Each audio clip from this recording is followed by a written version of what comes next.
wahdzar riya'an muhbiqan li ibadatin wanzur ila nadharil alimi fatakmula.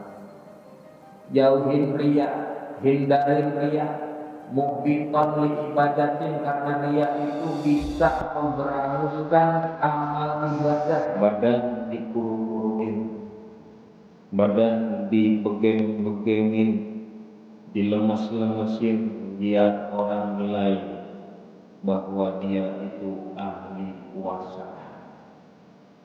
Dikit-dikit mudah, bibirnya dielak, dikering-keringin, biar orang nilai dia itu ahli. Kalau sembahyang, kalau sholat, rukunya, sujudnya dilama-lamain, tahunya belakangnya ada mertuanya. Bayang subuh, doa kunutnya dilama-lamain, tahunya belakangnya ada mertuanya. Biar dikata mertua, Masya Allah, mantu gua emang paling baik, gak ada yang mantu kamu. Kriya juga bisa tumbuh dari pelan, lakok.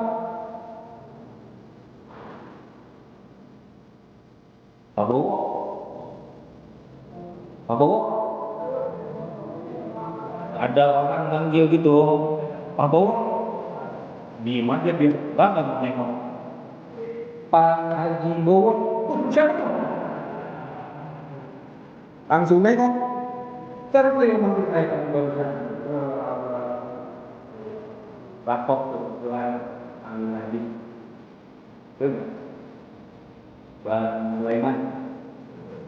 Bang Sulaiman, dimanggil dalam Ustaz. Dibilang Bang Ustaz Sulaiman. Oh iya.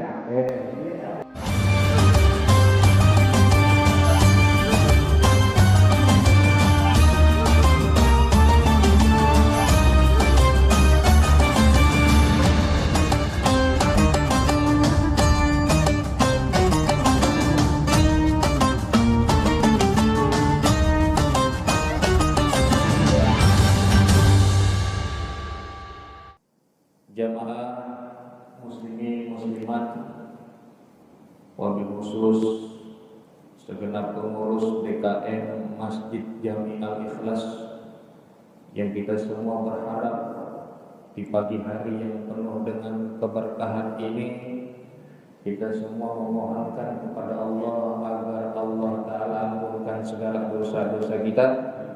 Allah Ta'ala menerima amal ibadah puasa kita, dan juga Allah Ta'ala kabulkan segala hajat serta keinginan kita, baik hajat dunia maupun hajat akhirat.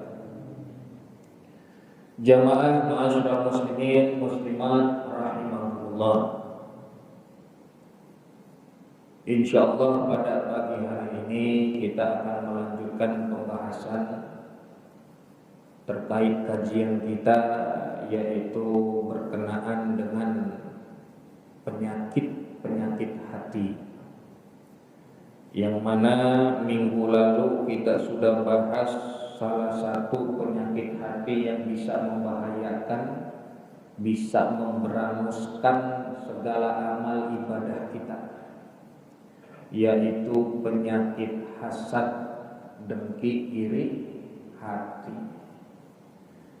Yang dinamakan hasad adalah dia memiliki kebencian, benci, gagak senang melihat orang lain mendapatkan nikmat dari Allah, dan juga mengharapkan kenikmatan tersebut hilang dari diri orang lain. Itu namanya hasad, dengki. Kalau boleh jadi dirinya ada, artinya dia kepengen mendapatkan juga nikmat seperti yang Allah berikan kepada orang lain, tanpa ada harapan, tanpa ada kepengen nikmat orang lain tersebut hilang. Itu namanya ghibthah. Beda. Kalau hasad dengki, dia kagak seneng orang dapat nikmat, dia pengennya nikmat orang itu hilang, itu namanya hasad. Yang diperbolehkan gitu. Misal itu orang pergi haji mulu tiap tahun, saya juga kepengen ya Allah, itu namanya ghibthah, itu dibolehkan. Ya. Jadi ada penyakit-penyakit yang bisa membahayakan, menghanguskan amal ibadah kita, bahkan tidak diterima amal ibadah kita oleh Allah Subhanahu wa taala. Maka pagi ini kita akan bahas penyakit berikutnya, yaitu penyakit riya. Hadirin hadirat Bapak Ibu yang dimuliakan oleh Allah, salah satu di antara wasiat orang-orang yang dekat dengan Allah, para ulama-ulama yang cinta kepada Allah, mereka berpesan bahwa hendaklah kita memiliki keikhlasan di dalam ibadah-ibadah kita. Satu di antara yang bisa menghancurkan keikhlasan di dalam kita beribadah adalah sifat riya. Maka riya itu termasuk salah satu penyakit hati yang bisa merusak, penyakit hati, perbuatan yang bisa dan harusnya kita hindari. Itu riya. Kenapa harus kita hindari? Karena riya itu bisa membawa seseorang pada keburukan yang kelak akan menghapuskan segala amal baik yang ia lakukan. Allah sudah melarang, udah jelas-jelas kagak boleh ada riya dalam ibadah. Ya ayyuhalladzina amanu la tubtilu shadaqatikum bil manni wal adha kalladzi yunfiqu malahu ria'an nas. Wahai orang-orang yang beriman, janganlah kalian menghilangkan pahala sedekah kalian dengan kalian mengungkit-ungkit dan menyakiti perasaan orang lain, seperti orang yang menginfakkan hartanya karena riya atau pamer kepada manusia. Maka riya bahasa lainnya kalau kata kita pamer, itu riya. Ulama mengatakan bahwa riya itu tolabul jahi wal manzilah fi qulubin nas bi a'malil khairi wal ibadat. Mengharapkan nilai, mengharapkan kedudukan, penghargaan dari orang lain dalam berbagai macam amal kebaikan dan ketaatan ibadah, itu namanya riya. Yang diharapin nilai, yang diharapin kedudukan, adanya penghargaan, biar dikata, biar dibilang anu, biar dikata anu, itu namanya pamer. Al-amal li ajrinas, dia berbuat semata-mata karena manusia. Dia beramal agar dinilai orang lain. Dia memperlihatkan, memamerkan amal ibadahnya. Contoh, secara langsung di depan orang banyak begini nih, kita ngeluarin duit dari kantong, mau sedekah, biar dipuji, dibilang ahli sedekah. Itu namanya riya. Kalau kita ngasih tahu, nyeritain, memberitahu kepada orang lain, tadi saya habis sedekah 200.000, di Masjid Al-Ikhlas tuh nyeritain tuh. Kalau nyeritain biar orang lain dengar, kalau udah dengar biar dipuji, namanya sum'ah. Namanya apaan Pak? Sum'ah. Kalau kita ngelakuinnya biar dilihat sama orang, namanya riya. Baca Quran di Masjid Al-Ikhlas kencang-kencang pakai toa, zikir dikeras-kerasin biar orang lain dengar suara siapa tuh? Biar suaranya dipuji enak, fasih, merdu. Itu namanya sum'ah. Ya sama itu juga. Ya riya sama sum'ah itu juga. Tujuannya sama-sama pamer. Cuman beda penekanannya. Kalau riya pengennya dilihat, kalau sum'ah pengennya didengar. Allah udah benar-benar. Maka kalau kita pengen benar-benar, ya lihat tuh di dalam surat Al-Kahfi di ayat terakhir. Apa firman Allah? Faman kana yarju liqa'a rabbih falya'mal 'amalan shalihan wa la yusyrik bi ibadati rabbih ahada. Siapa orang yang pengen ketemu Allah, yang mengharapkan perjumpaan dengan Allah, maka hendaklah dia melakukan amal soleh dan janganlah dia mempersekutukan dengan sesuatu apapun dalam ibadah kepada Allah Subhanahu wa ta'ala. Jangan mempersekutukan Allah. Kalau orang udah mempersekutukan Allah, namanya apa? Namanya apa? Assalamualaikum. Namanya apa? Iya, syirik perbuatan. Jangan kita berbuat syirik kepada Allah. Di dalam ayat tersebut dikatakan tuh jangan mempersekutukan Allah, jangan berbuat syirik. Apa yang dimaksud di dalam syirik di sini? Nabi SAW bersabda, ya di dalam riwayat Imam Ahmad, Inna akhwafa ma akhafu alaikum asyirkul asghar.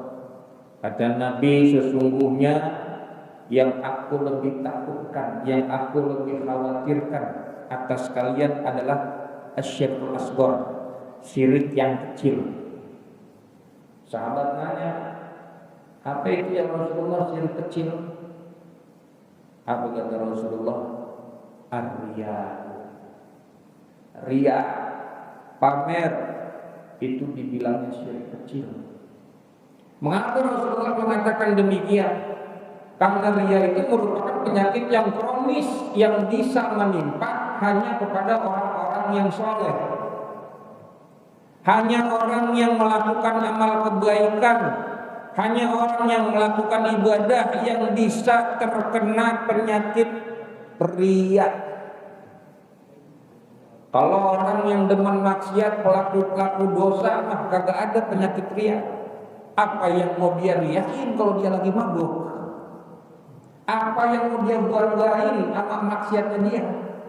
Jadi cuma orang yang melakukan ibadah, orang soleh yang bisa terjangkit penyakit riya. Maka ini yang ditakutin sama Nabi, yang dikhawatirkan sama Rasulullah adalah penyakit riya ini. Bahkan dalam riwayat lain,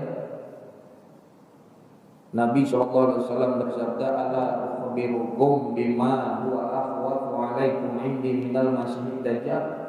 Maukah kalian aku kasih tahu, kata Rasul, yang lebih aku takutkan daripada fitnahnya Dajjal? Apa ya Rasulullah? Asyirkul khafi, syirik yang samar, syirik yang kagak kelihatan, yang sembunyi-sembunyi. An yaqumar rajulu yusolli fayuzayyinu sholatahu lima yara min nadhari rajulin. Kata Nabi Muhammad, seseorang berdiri kemudian dia sholat dan dia baguskan sholatnya karena dia tahu ada orang yang melihat dia lagi sholat. Itu yang Nabi takutin. Yang Nabi khawatirin adanya riya. Dia sholat, dia bagus-bagusin sholatnya biar dinilai sama orang. Dia ibadah biar dibilang ahli ibadah. Orang beribadah itu kudunya yang dicari, yang dikejar adalah ridhonya Allah, bukan ridhonya manusia. Yang dicari itu perhatian Allah, bukan perhatian makhluk. Maka oleh karenanya inilah yang lebih ditakutkan oleh Nabi Muhammad SAW dibandingkan fitnah Dajjal. Kenapa? Karena fitnah Dajjal itu, biar kata fitnah Dajjal adalah fitnah yang paling berbahaya, cuman fitnah Dajjal itu munculnya sekali dan adanya di akhir zaman. Dibandingkan fitnah Riya itu bisa terjadi setiap saat. Maka ini yang lebih ditakuti nama Nabi. Ditambah kalau fitnah Dajjal itu yang ngikutin Dajjal cuman orang-orang yang lakuin dosa, para pelaku maksiat. Orang-orang soleh mah kagak jadi pengikut Dajjal, nggak bakal dia mencet tombol follower sama Dajjal. Imannya kuat, yang imannya lemah ini yang dia bisa jadi follower Dajjal. Maka yang nanti takutin fitnah Riya, karena Riya itu bisa terkena bahkan sama orang yang berilmu sekalipun bisa kena penyakit Riya. Maka Riya itu kronis. Iya, kalau udah kena penyakit Riya, wah udah apa namanya kalau bahasannya penyakit kompleks apa? Komplikasi, bisa kena semuanya. Tuh, yang mudah-mudahan Allah jauhin kita dari riya ya. Nah hadirin Bapak Ibu yang dimuliakan oleh Allah, di dalam kitab Kifayatul Atqiyah As-Sayyid Asy-Syaikh Abu Bakar bin Muhammad Syaqq, yang beliau juga merupakan pengarang kitab I'anatul Talibin.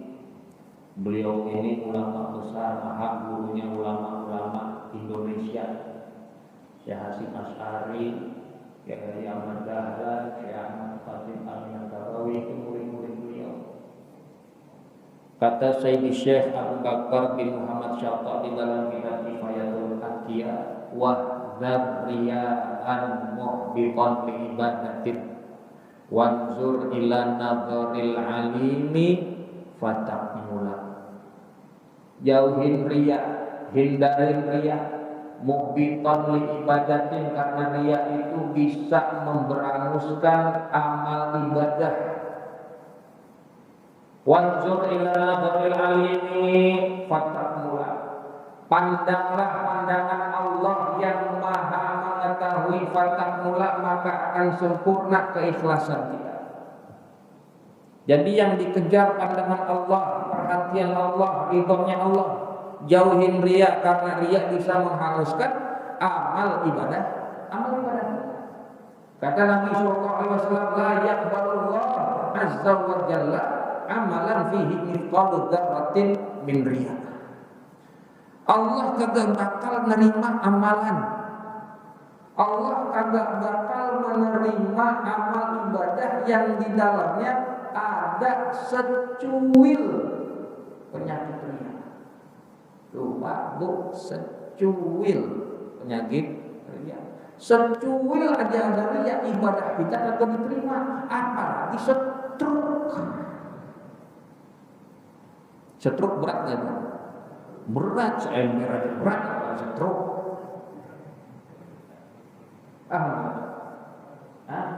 Setruk, seember aja berat. Dilanjutkan oleh Syekh Abu Bakar bin Muhammad Syaqq dalam syairnya di dalam kitab Kifayatul Atqiyah, la tudhiranna fadilatan kaitu taqat la tudrizanna liyunkiruka razaila. Jangan kau perlihatkan keutamaan dirimu agar engkau dianggap, dan jangan kau perlihatkan kejelekan dirimu agar orang-orang mengingkarimu. Ya, nggak perlu kita nunjukin kelebihan kita di hadapan orang yang kita dikata hebat. Nggak perlu, nggak usah. Biar orang yakin bahwa kita ini orang mulia, orang yang punya, orang ada. Kalau nggak ada, meninggal. Orang ada. Jangan kita tampilin yang nyeleneh dari diri kita biar orang ingkar sama kita. Nggak usah. Sebab apa?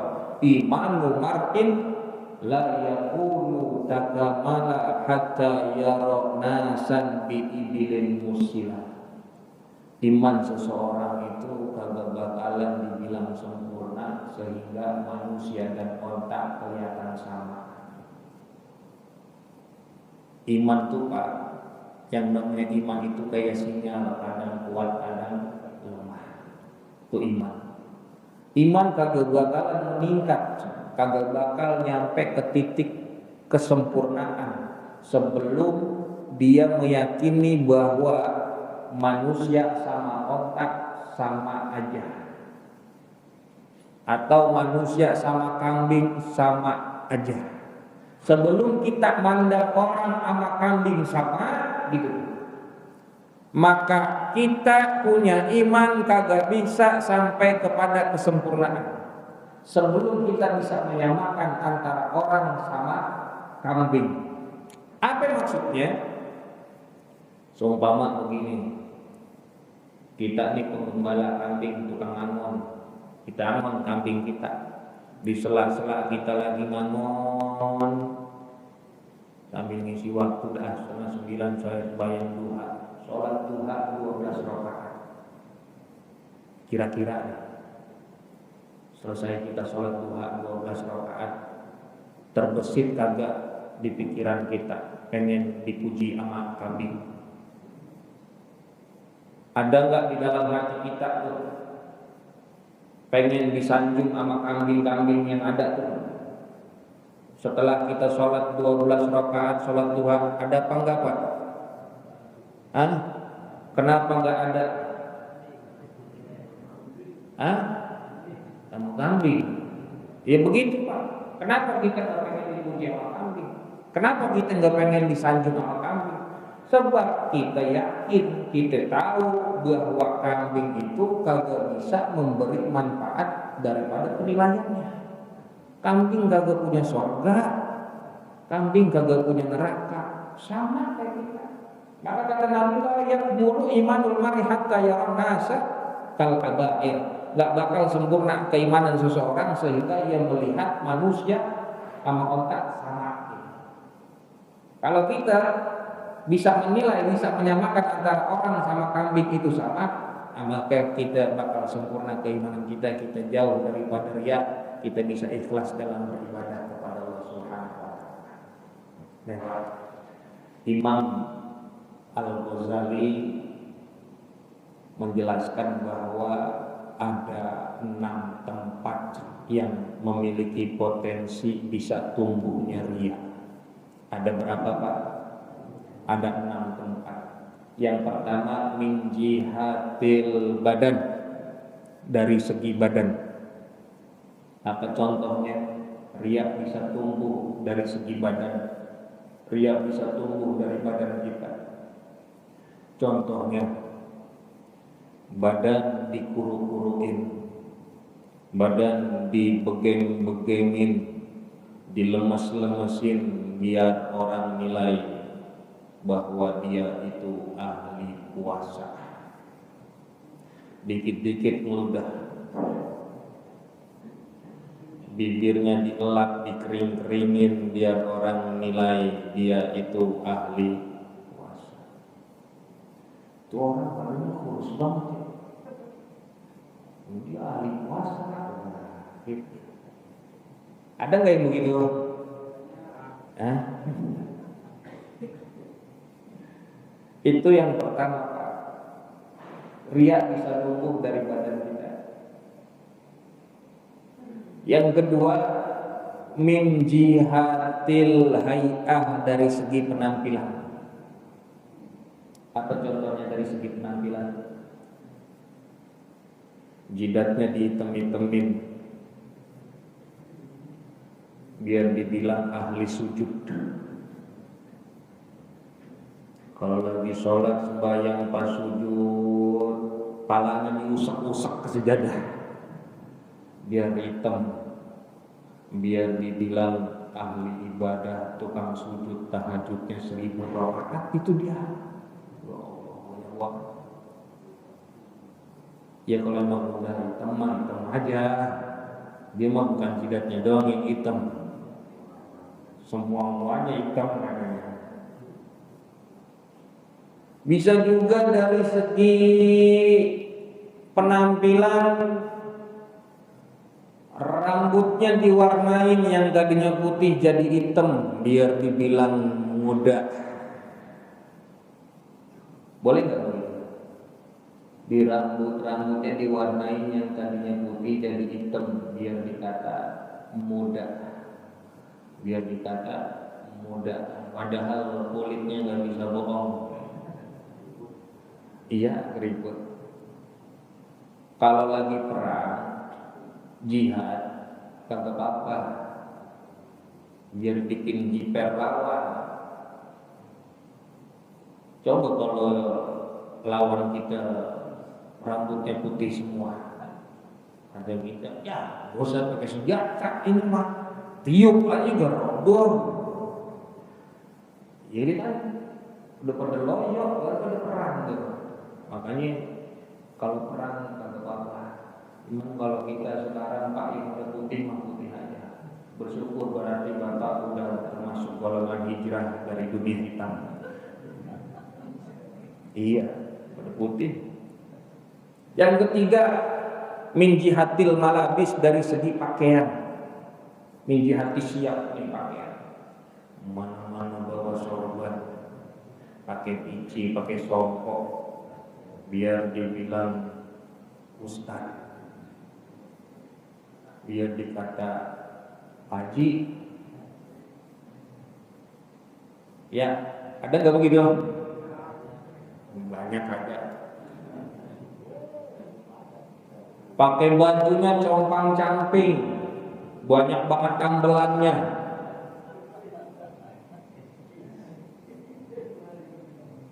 Yang tadinya tuh pokok putih jadi kuning kayak kesiram kopi. Dekil banget kucel, biar dibilang juhud, kagak cinta sama dunia. Dikata supi, sulit finansial. Ada yang begitu? Ada ya.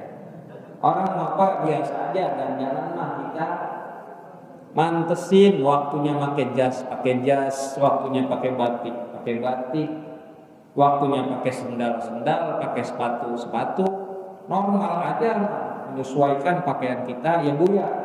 Waktunya pakai daster. Iya. Terus bukannya kagak boleh kita pakai baju bagus, boleh. Malah bagus. Innallaha jamil yuhibbul jamal. Allah itu maha indah dan sangat menyukai keindahan.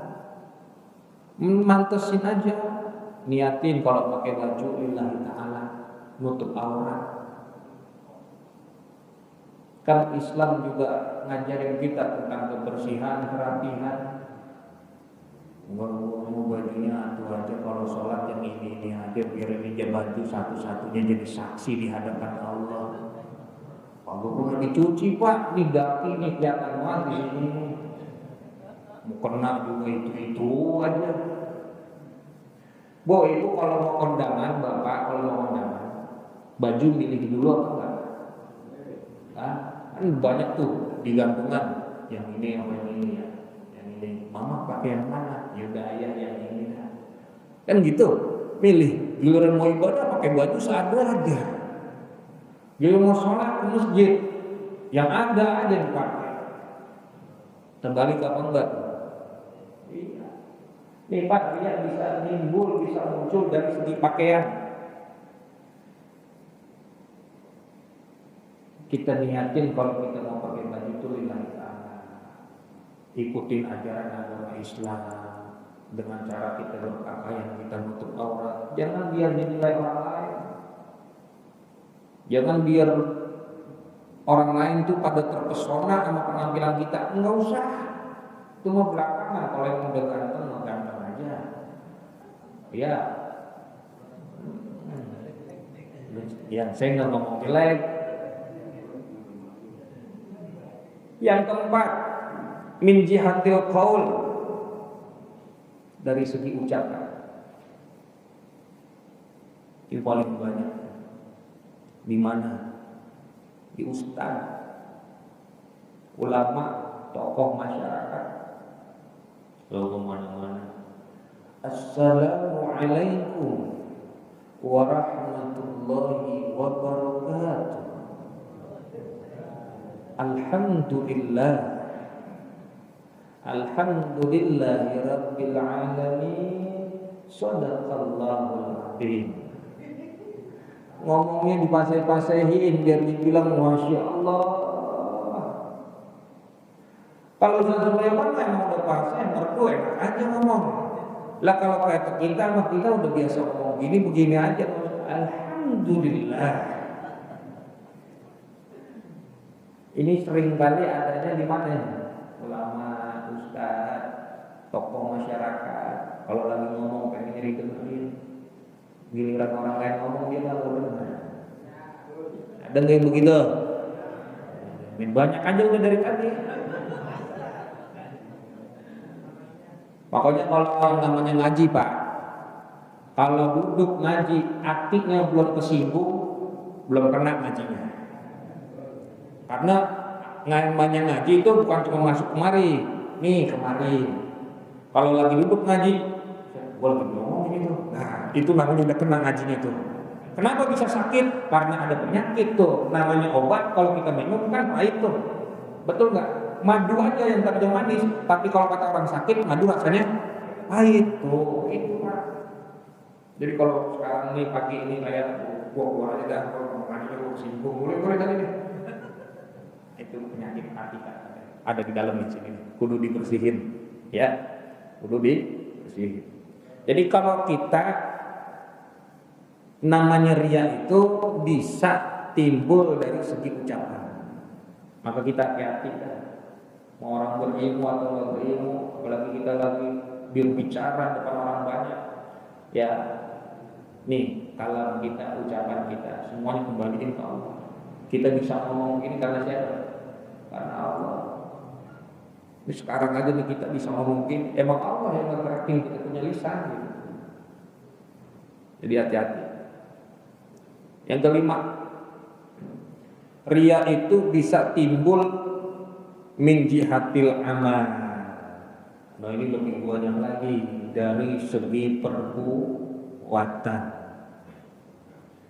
Kalau sembahyang, kalau sholat, rukunya, sujudnya dilama-lamain, taunya belakangnya ada mertuanya.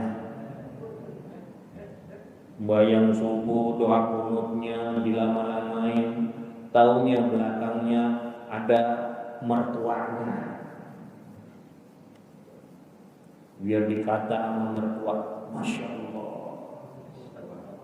mantu gua emang paling baik, nggak ada yang lain. Mantu Kapolri ada yang begitu Pak? Allah. Sholat Allah nunduk banget, nunduk banget palanya.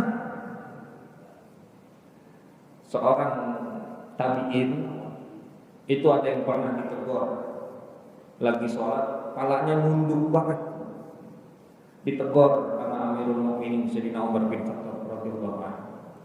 Kata Sayyidina Umar, laisa khusyu' fil qalb bal fil qulub. Khusyuk itu bukan di saat kita nunduk leher kepala kita tuh, bukan. Tapi khusyuk nih di mana? Di mana nih? Di hati. Yang mesti kita tundukin hati kita di hadapan Allah. Itu sholat kalau khusyuk, hatinya yang nunduk, bukan kepalanya. Sunnah emang. Kalau pengen nunduk banget, biar bukan khusyuk. Ya. Sholat juga begitu, ya. Ini karena kan kita emang kita lagi sholat jemaah, kadang kan kita mah merasa aja sholat kita dilihat diperhatiin sama orang, ya. Jadi kita bagus-bagusin sholat. Imam berkata imam dari Mekah itu, rakaat pertama Qul Yasin, rakaat kedua Ar-Rahman, ya bubar jemaah. Itu beres. Tuh, min jihatil amal. Ya, sedekah dilihat-lihatin ke orang, duitnya digempeng, jemuran. Yang keenam, riya bisa tumbuh dari mana? Dari banyaknya teman, banyaknya murid, banyaknya jamaah, banyaknya pengikut, banyaknya guru bisa. Guru gua banyak. Itu bisa tumbuh riya. Punya banyak murid, majelisnya, jamaahnya, kalau lagi ngaji, wah doang begitu. Biar dibilang ulama yang hebat, yang alim, jamaahnya banyak banget sampai keluar-luar. Emang pada di luar aku mau masuk. Banyak-banyak guru, di gurunya dia banyak, dia senang banget katanya. Dia hadir acara sono sini, tabarukan, cium tangan bolak-balik, selfie, foto, dipajang di status biar dikata emang dia doang yang paling berhijrah. Foto sama Kiai Kondang sama Habib, segala macam biar dibilang, wah, biar ada branding. Dia sekarang mereka mau lama mulu. Ada nggak yang begitu? Pak, yang kayak begitu masih lebih bagus Abu Jahal. Kenapa? Karena dia ketemunya Nabi Muhammad. Betul nggak? Ketemunya Abu Bakar, ketemunya Umar bin Khattab. Lah kita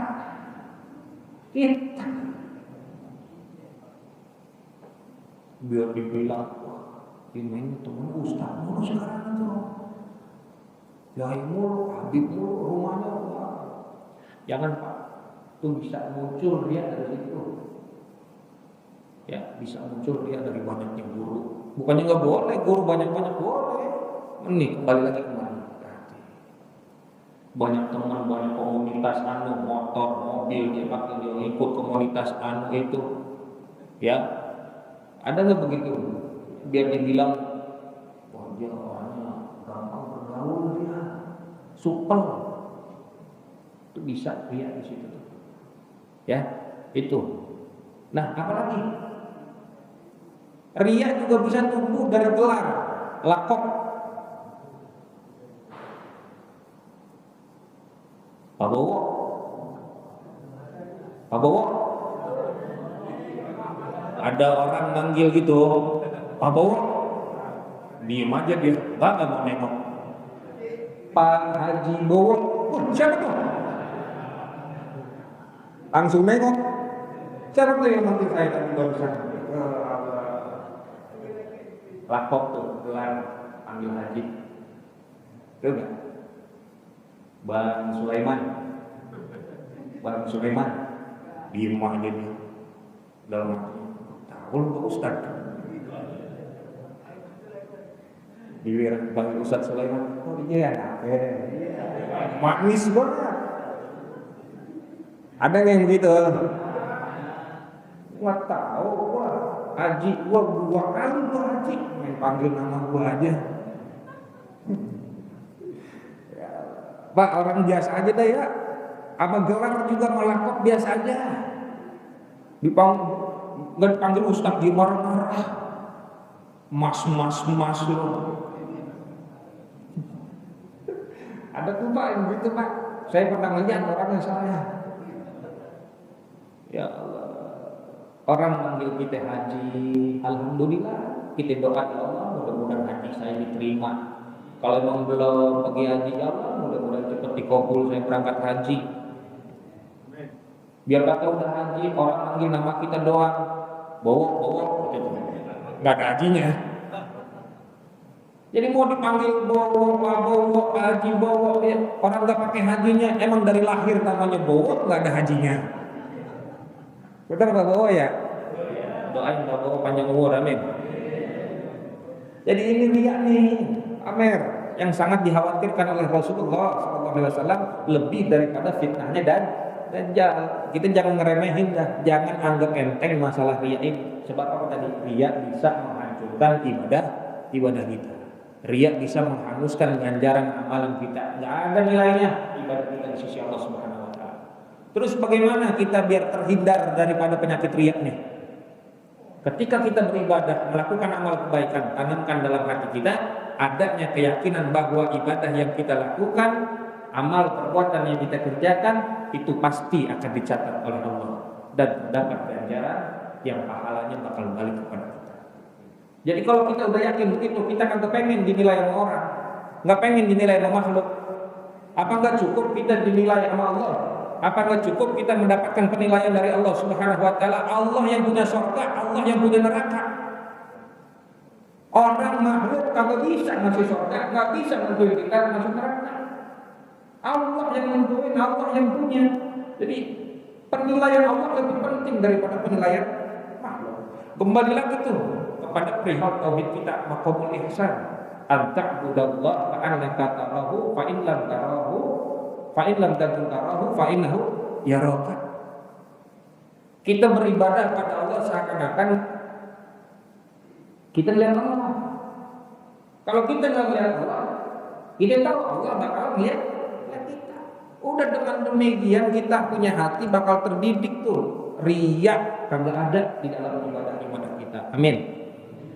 Karena tadi kita kudu yakin bahwa penilaian yang sesungguhnya itu adalah penilaian Allah, bukan penilaian makhluk. Kita perbaiki hati kita, lempengin lagi kita punya hati, lurusin lagi kita punya niat kita lillahi ta'ala sebelum kita beramal. Karena niat ini merupakan fondasi. Kalau kita mau melakukan sesuatu, diterimanya amal ibadah kita itu sebagaimana niat. Apa yang kita hasilkan, apa yang kita dapatkan itu tergantung niat. Innamal a'malu binniyat wa innamal likulli imri'in ma. Sesungguhnya amal perbuatan itu tergantung niat. Dan apa yang didapat itu semua yang diperoleh tergantung apa yang diniatin. Jadi amal itu tergantung niat. Apa yang kita peroleh juga tergantung niat, bukan dari besar kecilnya perbuatan kita. Bukan dari sedikit banyaknya amal kita, tapi semua karena niat. Boleh jadi yang kita lakuin kecil, boleh jadi yang kita amalin sedikit, tapi karena niatnya bagus, niatnya lillahi ta'ala, maka akan mendapatkan nilai yang lebih dari Allah. Kita akan diangkat derajat yang tinggi oleh Allah Subhanahu wa taala. Kata Ibnu Athaillah di dalam kitab Al-Hikam, al-a'malu suwarun qaimatun wa arwahuha wujudu sirril ikhlas. Amal itu kayak raga kaleng. Amal itu kayak botol. Ini botol kalau kita isi air bening, harganya berapa? Botol kita isi air bening, harganya berapa? 2.000. Berapa? 3.000. Botol kita isi air jeruk, harganya berapa? Ada yang 5.000 ya. Lebih mahal dari yang tadi ya. Ini botol kita isi madu. Berapa madu Pak botol? Oh, dia ratusan ribu. Bapak pernah bawa madu ke rumah? Hah? Apa Wadi? Ya, lagi girang banget. Pernah bawa madu ke rumah?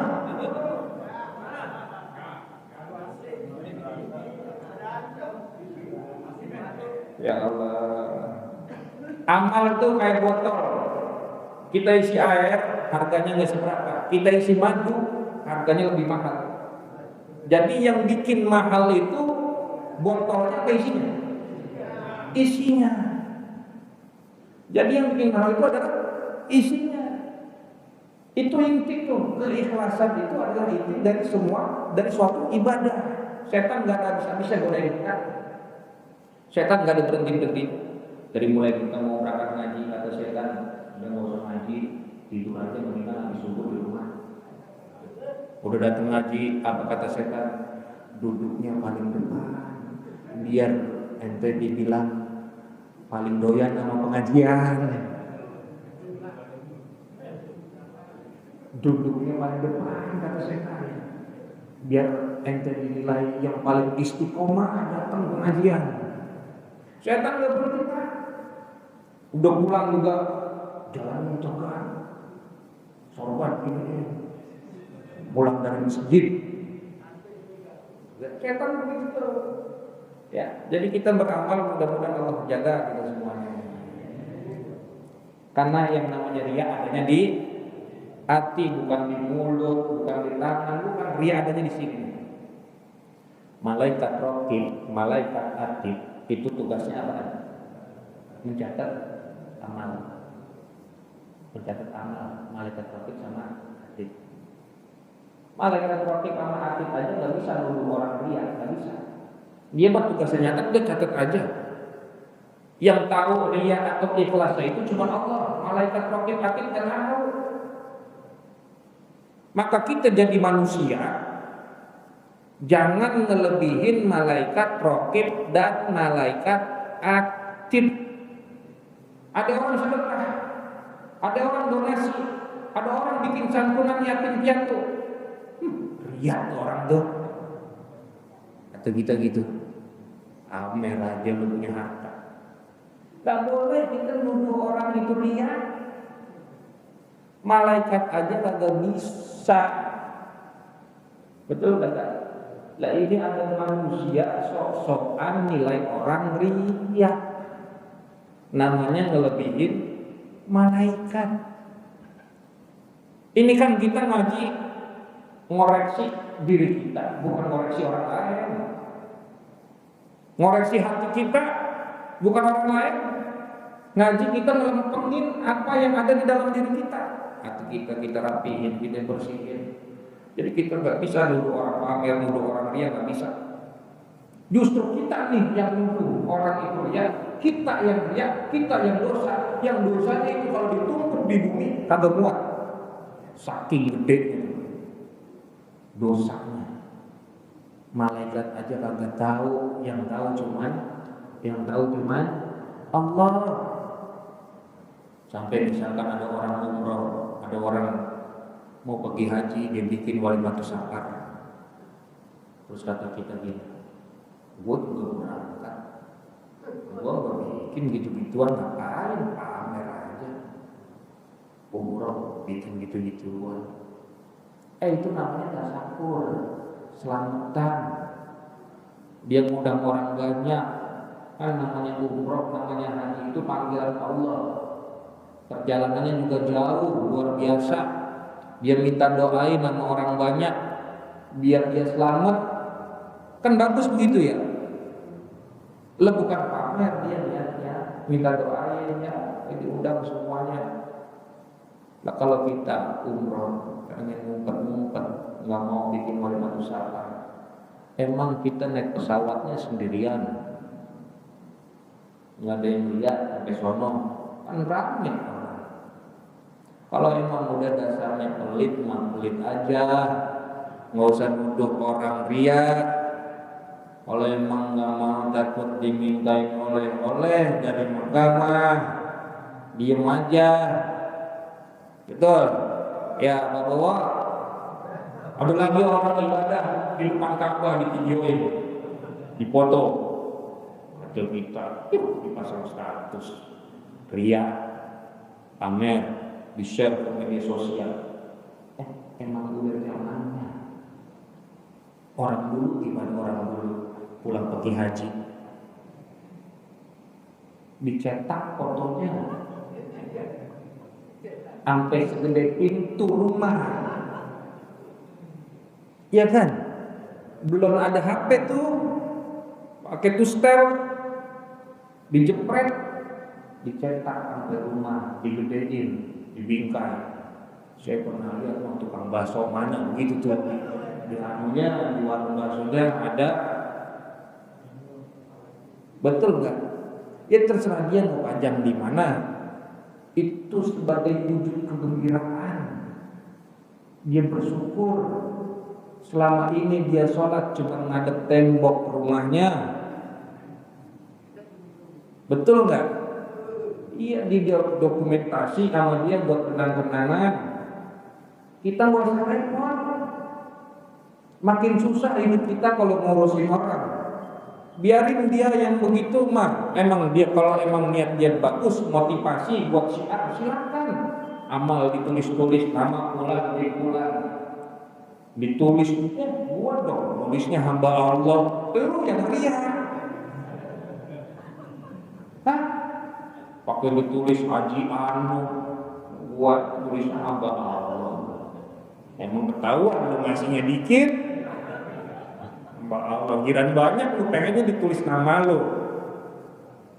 Tuh, kembali lagi ke hati kita masing.